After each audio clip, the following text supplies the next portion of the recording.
Aujourd'hui, nous allons voir le futur. Comme en français, le présent peut être utilisé pour exprimer du futur. C'est le cas pour un événement programmé dans un calendrier. Exemple, My plane takes off at 8 p.m. on Sunday. Mon avion décolle à 8 heures dimanche. I start my shift at 7 tomorrow. Je commence mon service à 7 heures demain. Mais généralement, le futur se dit de deux façons en anglais. Pour le futur proche, on utilise to be going to.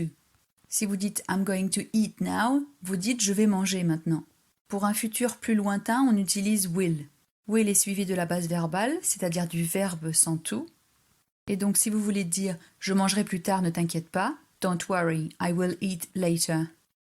Cette différence de futur proche et loin est assez parlante quand on parle d'une prédiction. Quand on est certain qu'il va pleuvoir parce qu'il y a des nuages noirs ou du tonnerre, on va dire « It's going to rain » parce qu'on a une preuve sous les yeux.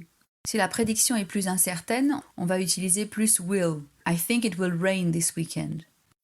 La seule difficulté qu'on peut avoir entre « going to » et « will », c'est quand on parle d'une décision. Imaginons que votre sœur est malade, que vous êtes au courant et que vous avez prévu de la voir. Vous allez dire « I know, I'm going to visit her tomorrow ».